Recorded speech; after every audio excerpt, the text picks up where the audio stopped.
Good afternoon, everyone. I'd like to go ahead and call the meeting to order. And while we're all here right away, let's go ahead. If you got a phone, silence your phone, please. I've had to go off mine a couple times, actually. So if you'll silence that right now. And if you'll please take a moment to stand for silence and pledge allegiance.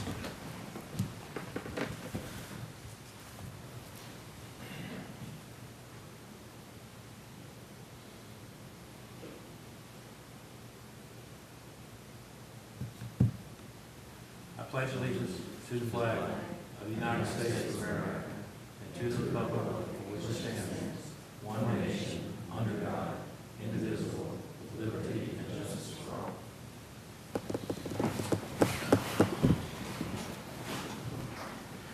You want to do the roll call, ma'am?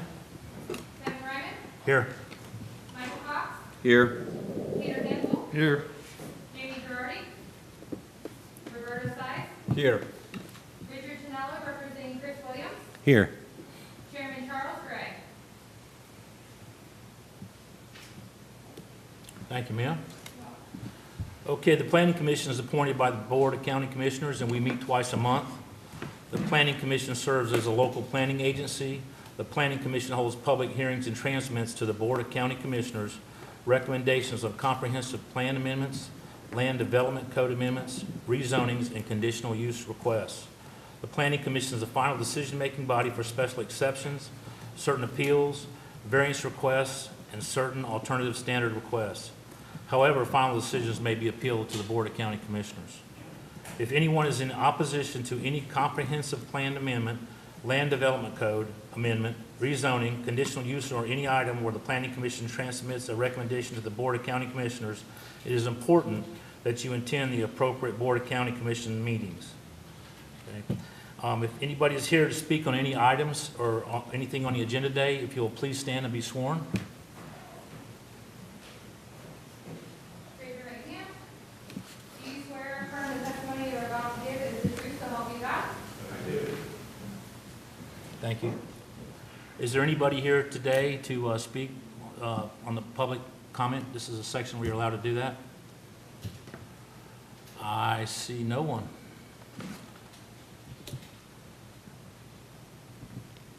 Thank you, Denise. Thank you. Good afternoon, Planning Commission members. Denise Hernandez, Planning and Development. Today we're going to start going through the consent agenda, beginning with item PC1, which is PDD 19-0893. It's a Transportation Corridor Management Variance request for the name of under the names of Carefree Shadowwood LLC, Shadowwood Village Phase 3 expansion. And it's a request for reduction in right-of-way dedication requirement. This comes to you with a recommendation of approval with conditions, and I do want to make a note on the record that Commission District should be 5 and not 4.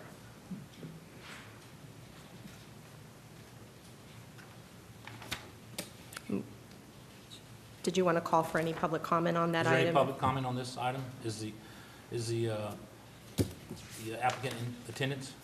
Okay. See none. Item PC2 is PDD 19-7415. It's a special exception. It's for Pasco County Facilities Management Department, Duke Energy Florida LLC, for an electrical substation in an AC district. This comes to you with a recommendation of approval with conditions. I did forward to the Planning Commission some modifications to the memo that was actually published. I did also contact the clerk's office and provide that information. That includes, and I'm coming up to it, it includes an addition at the end of finding of fact number 9, which states the necessary right-of-way will be addressed through the purchase and sale agreement between Duke and Pasco County. And it also contains a complete strike-through of condition of approval number 2. With that, Planning and Development Department recommends approval with conditions as contained in your packet otherwise. Okay. Is the applicant present? Okay. Item PC3 is PDD 19-7417 in the name of Kelly and Lynn Logan. This is a special exception for a home occupation for dog daycare in an AR1 agricultural residential district. This item comes to you with a recommendation of approval with conditions. And the applicant's present? Okay. Thank you. Item PC4 is listed on your consent agenda, but it's going to be pulled. That's PDD 19-7406, and I will present that after the consent agenda. Any applicants present here for that as well? Okay, thank you. Item PC5 is PDD 19-CU37, and this is a conditional use request in the name of Tampa Premium Outlets / Aloha. It's for the sale of alcoholic beverages, beer and wine only on premises consumption in conjunction with the operation of a courtyard kiosk for outdoor sales and service of alcoholic beverages in a master plan unit development district. This comes to you with a recommendation of approval with conditions. Is the applicant present for this as well? Okay, thank you. And that is the end of the consent agenda.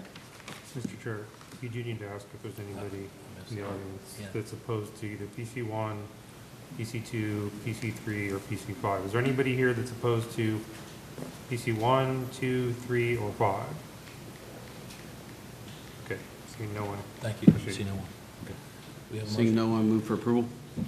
Second. Have a motion and a second. All in favor? Aye. All opposed? Motion passed. So I'm going to move on to item PC4. Item PC4 is PDD 19-7406 in the name of SDG Acquisition LLC. It's for a rezoning from an AR Agricultural Residential District to an R4 High Density Residential District. The parcel is located in south central Pasco County on the north side of Collier Parkway / County Line Road, and it's approximately 550 feet west of Livingston Road. It contains approximately 39.58 acres. On this parcel, the applicant is proposing a total of 65 single-family detached dwellings in conformance with the R4 high-density residential district standards for development. The applicant has actually voluntarily agreed, rather, to record a deed restriction limiting the density to 65 dwelling units. The surrounding area is characterized by residential subdivisions, which consists of the Willow Bend MPUD, which is adjacent to the west. Collectively, the Willow Bend MPUD is 732 acres with a mixture of residential, multifamily, commercial, and professional office uses. Directly to the west of the subject request is Willow Bend Unit 1, which is approved for a total of 8 lots on 3.83 acres, which is approximately 2.1 dwelling units per acre. The Orange State MPUD is located adjacent to the north, which is approved for 206 single-family attached townhomes or villas. That is a total of 1.9 dwelling units per acre. And then Sunridge Estates, which is across Collier Parkway on County Line Road, so it's on the south side, it's in Hillsborough County. That was approved for a total of 33 residential lots. Those lots, I don't have the density, but the lot sizes are anywhere between approximately or just under half an acre to over an acre in size, a total of 33. And here are the surrounding zonings. This is the Willow Bend MPUD, collectively 732 acres. This is Unit 1 adjacent to the west. Here is the Sun State MPUD, which has not yet been developed, but it was approved in 2010. It's been extended, and the last modification to the Sun State MPUD occurred this year in February. The land use is Res 3, the potential for 3 dwelling units per gross acre. And the access to the property is from Collier Parkway. Staff recommendation from the Planning and Development Department is approval of the MPUD. Of course, there is a notification on there, and it's included in your agenda packet that the applicant intends to record a deed restriction limiting the density to 65 single-family dwellings on the property. There was also a petition of objection that was received. It was on my desk on Monday, and I'm hoping that, Mr. Chair, you can ask to move to receive and file the item. So moved. Thank you. Second, yeah, second. I'll second that. All in favor? Aye. Aye. Thank you.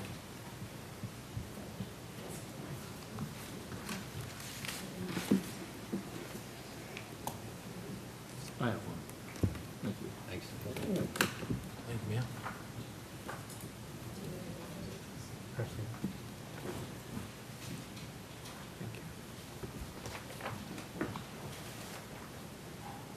And are there any questions?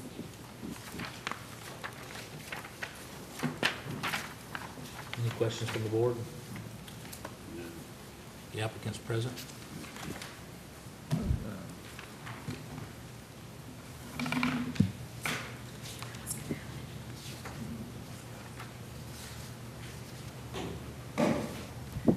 Good afternoon. Barbara Wilhite, 6327 Grand Boulevard, Newport Richey, 34652 for the applicant. I understand there's a gentleman here related to what you're reviewing there, so I'm just going to defer to see what the questions and comments are, and then I will respond, or staff, okay? All right, thank you. Thank you. Come on up, young man.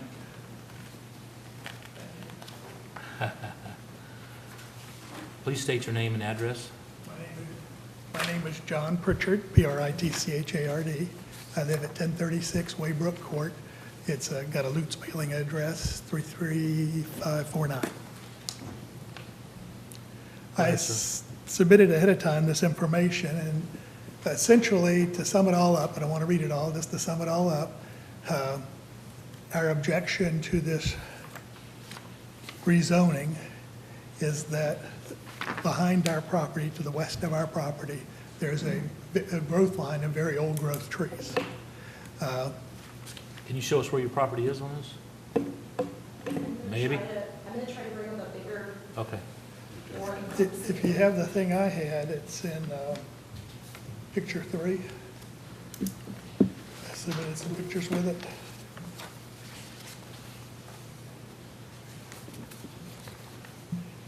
The house under the picture, under the Willow Bend unit number. But you see there, there's 7 houses right along this tree line.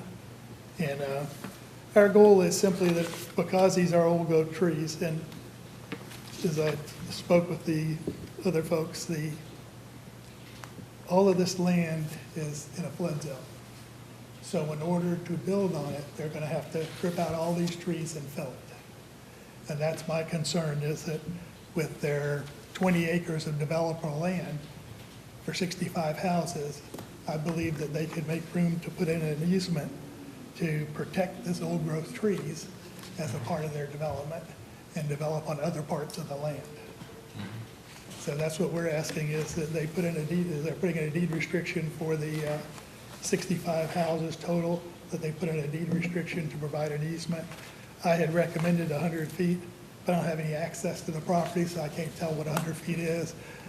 Also referred to it as you do in the tree ordinance, the drip line for the trees that are more than 10 inches. So that's what I like to see the easement, is make that drip line of the trees that are more than 10 inches, so those trees wouldn't have to come out. Any questions from the board, this gentleman?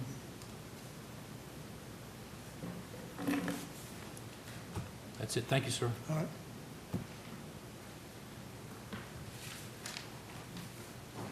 Barbara Wilhite again. So our request is for an R4 zoning and a Res 3 land use, and rarely do I come before you following your code. It's an R4 zoning district. We're following the county's standards, perfectly consistent with the Res 3 land use on the property. The density is much lower than the Orange State, which Denise told you about, the MPUD to the north. That MPUD is approved for villas, apartments, and townhomes. It's approved at 3.62 units per developable acre. And there's absolutely no reason actually why we couldn't be seeking the same for this property, but for the client wants to actually do an R4 zoning district compliant project with 6,000 square foot lots, 60 by 100. The townhome lots to the north are 15 by 50. The villa lots are 32 by 100. So our density is 2.64 units per developable acre. So we're very much in line and actually lower than what you see just to the north in the same land use category in the same area. We've also have, kind of interesting that we put a deed restriction on, so we can only have 65 units. The comp plan would allow 81 units maximum density. With regard to the trees and buffers, we're following the code. The code says that your R4 district is consistent with their zoning district, no buffers required. No, actually, under the existing zoning of AR, no buffers required. So it's per se compatible, no buffer required between the two. I read through Mr. Pritchard's letter that you have the benefit of now, and I understand they like the trees that they've seen behind their house. But he went on to point out in his letter that many of the lots in Willow Bend back up to wetlands, so people could make sure that they were preserving what was going to happen in their backyard. These lots did not do that. These lots were purchased not on any protected area, so the expectation that trees would remain after the property was developed is an unreasonable expectation. Even under the existing zoning, the property could be developed and the trees removed. So that is where we're at with this project. Staff's reviewed it and recommended approval, and we're available for any questions. Any questions from the board? I have one quick question. In the documents that the county provided us, it indicates that a minimum 25-foot upland buffer is required around post-development Category 1 wetlands. Now, does that conflict with what we were given from the party that's objecting to this? And on page 2, he talks about a buffer zone, second paragraph I'm reading, Okay, page hold 2. on. Yep. We have been told, and I don't know who by whom, but that's why I'm asking this question, Okay. that a natural border or buffer between the lots in the new development and Willow Bend lots on Wayward Court, indicating that he says they're not going to be developed. But so my conflict that I'm having with myself is in here, it says that they are going to have buffers built, or buffering, and this one says they're not. So can you help clear that one up for me? Sure, and I can please? also pull up our engineer who knows the property really well. But so we're talking about two potentially different things. We're talking about trees, and we're talking about wetlands. Where there is a wetland, there's buffering required. But I think adjacent to the gentleman's lot, there's not a wetland, there's just trees on our property. So that's, and then the reference there is also to the fact that the land development code doesn't require any particular buffer from residential to residential. But let me see if, I think you can answer that a little bit better. Yeah. Jeremy Couch with Tampa Civil, 17937 Huntingville Circle, Lutz 33558. Forgot my own business address. So, sir, you're correct. The LDC requires a 25-foot buffer between development and Category 1 wetlands. Unfortunately, well, fortunately for us, the Category 1 wetlands are on the far east and the far north portions of the property. I don't have a pointer, but So the east is to my right, is that correct? yes, I'm doing, sure. So, let me see. Oh, okay, well. Sorry. One at a time. Yep, okay, sure. So the wetland system, the Category 1 wetland system, it starts over here on the west side of the unit we're talking about in Willow Bend. It goes to the north, then it goes to along the north property line, and it comes back down way over here. I really don't like this. This area here is all uplands. To the northeast of the pointer, maybe just right here, this is a Category 2 wetland. It's a small pond that's historically been used for cattle. This is also a Category 2 isolated wetland, and the old home that was here before Willow Bend or any of us used to use this. This is where their dock was and their lake. So the land between here and the western parcel is all uplands, and this is the land we'd prefer to develop because there's no environmental impacts there. Does that answer? Thank you. Thank you. I would also note that they have very different purposes. The purpose of the buffer around the wetlands is to protect the integrity of the wetland to make sure, we're trying to prevent people from mowing their lawns and effectively mowing into the wetland, trying to protect the integrity of the wetland. What this gentleman is requesting is a buffer to protect the houses. So one's an environmental protection. Right. He's asking for something very different. Can I ask, how difficult would it be to mitigate some of that wetlands? To try to shift your development a little bit to provide a bit of a buffer? Jeremy Couch. Sir, that'd be very complicated. We would have to get permits from Pasco County, the Swift Mud, and the Corps of Engineers, and potentially the Corps, if it's greater than a half an acre. And one of the requirements is to prove that we've done everything we can to minimize minimize and avoid the impact to the wetlands. And so I don't think we would be able to get approval to impact that wetland in order to save oak trees.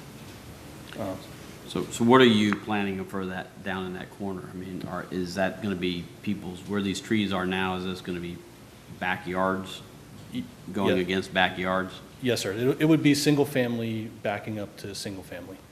So why not try to preserve some of those trees for the backyards of your future homes?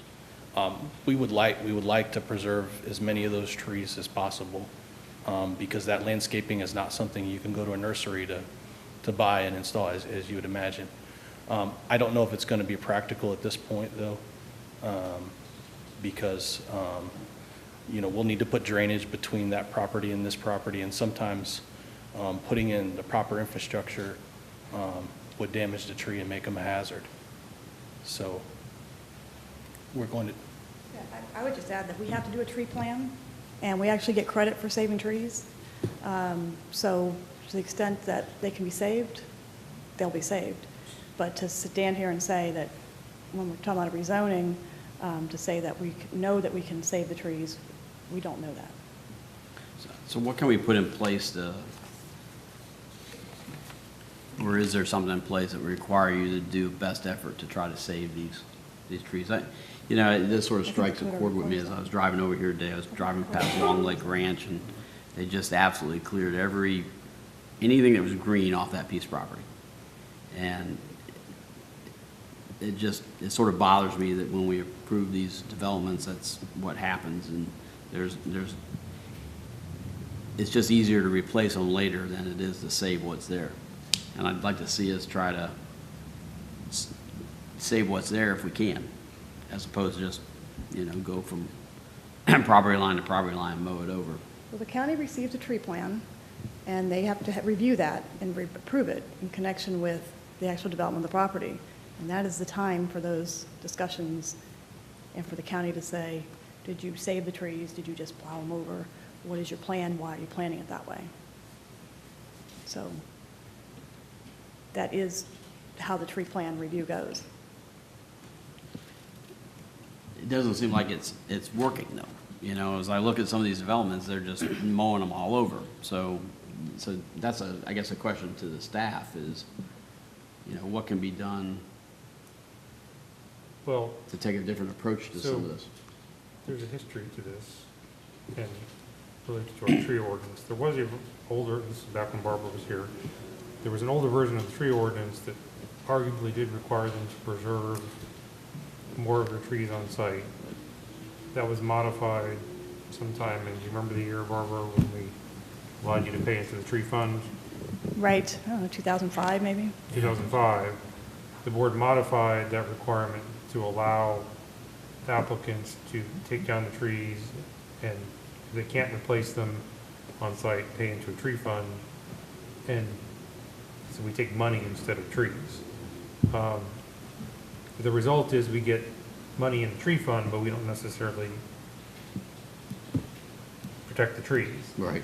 So that was a policy decision by the board back in 2004 or 5, whatever the year was. I don't know, Brad, do you want to comment further about, unless the board's willing to change that policy, I'm not sure what else can be done.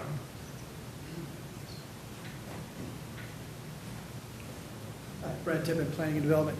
I don't think that there's any intention at this time to be looking at that policy to make any changes to it.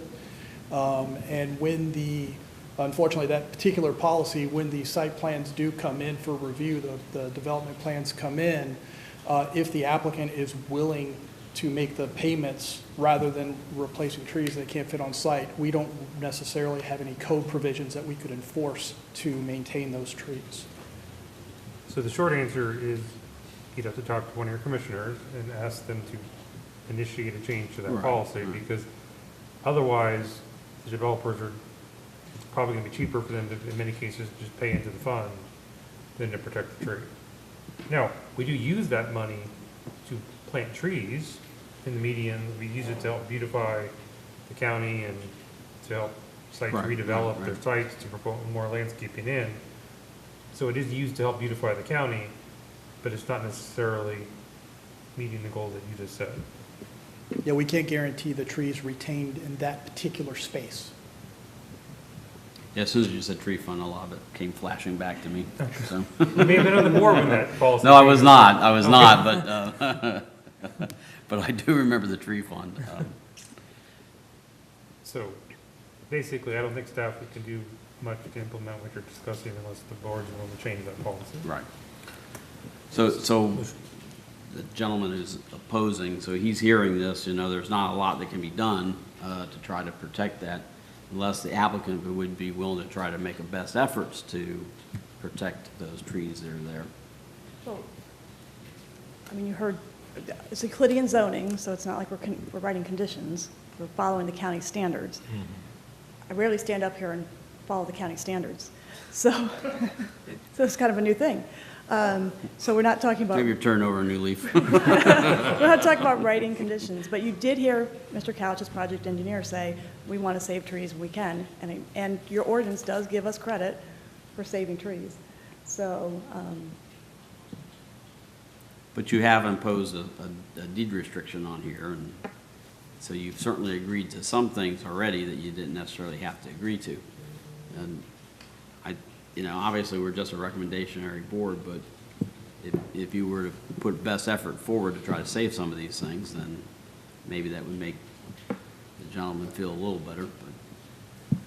Sure, sir. I mean, Jeremy Couch, we would really like to save as many trees as possible. It makes the community look good. When we build homes, folks drive in, and it looks a lot nicer when there's canopies already in place versus when you drive into some of these communities, like you're saying, that is just twigs sticking out of the ground and you don't see a tree anywhere. The problem to agreeing to that now is that similar to when this gentleman's subdivision built, they raised the land 6 feet and they put a vertical retaining wall right on the property line. And the man that lived on this farm looked over at that wall and saw that wall and saw those houses all the way up there. To put the infrastructure in, I can't tell you during zoning whether or not we can save them. We definitely want to save them, but for the sake of drainage or flooding a home or something like that, the tree may have to go. But we will make every effort possible to save as many of the trees as possible.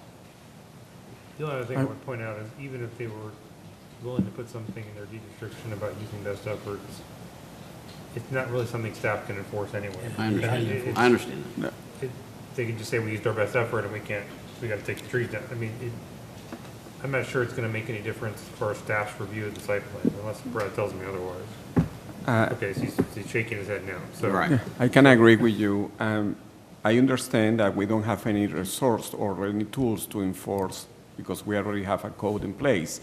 But I believe that it's in the best interest of the developer to keep those trees, also to provide privacy for the future houses that they're going to build there.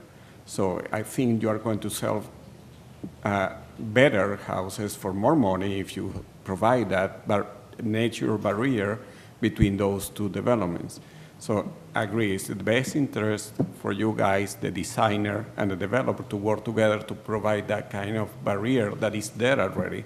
Maybe you remove some tree to mitigate the draining issues that you have, but in the same time, it's in the best interest for both parties here.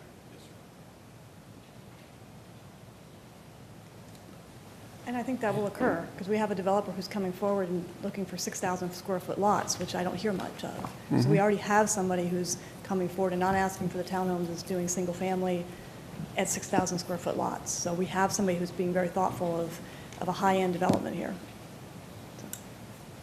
I'll move for approval. I got a quick question. I'm sorry. So if it's, I'm guessing like a 60 by 100 foot lot, Just, and then in the backyard, that's where the trees would be. So for the drainage, how does when you take out the trees, how does that all work with the drainage and the trees? And why do you take out the trees for the drainage at the end of the lot? Sure. Just walk me through that. Sure, absolutely. So, you know, when you go through and you design a development, and you calculate the required stormwater infrastructure needs, the lots have to be at a certain elevation, so that way the streets drain and the yards don't hold water. I mean, so at some point, though, in the perimeter portions of a project, you have to tie your grade back down. With our neighbors to the west, the way they connected back to grade was they built a giant retaining wall along the whole property line. And so if you stand at our property and look to their property, you know, we have these trees, and then right behind the trees is this large wall that's this tall, and the houses are way up high. So what happens is when you tie back into the grade, there's sometimes you maybe need to build a swale or put some pipes in to capture the water and push it towards a retention pond or a wetland area. And in doing that, oak trees are not tolerant to fill. If you cover the roots of an oak tree with 6 or 8 inches of dirt, the tree is going to die. And then in a storm, it's going to uproot and fall on someone's house or fall on someone's kid, you know? So that's the reason I'm saying here today, I can't promise that we're going to save every tree. We'd like to save the trees. We'd like to buffer our neighborhood from their neighborhood. But we just don't want the question of zoning compatibility to determine that, more or less engineering. Yeah. Yeah. Thank you. Any other questions from the board? I have something to say. We didn't do publication. Yes, ma'am. That is for published in the Tampa Bay Times on March 15, 2019, and March 22nd, 2019, or by affidavit in mailbox. Thank you, ma'am. I will move for approval. I'll second it. Have a motion and a second. All in favor? Aye. All opposed? Motion passes. Can I speak for a minute? Sir, that's up to you. We're already done, sir. Thank you. Okay, because what he was telling me wasn't the truth about a wall. Sir, Thank you, sir, sir. this is going to the Board of County Commissioners, and you, I'm sorry for hurting myself. sir, you can speak to the board. This is going to the Board of County Commissioners, so if you have additional comments, you can make them at that time. Thank you. Move to adjourn. Second? All in favor? Aye.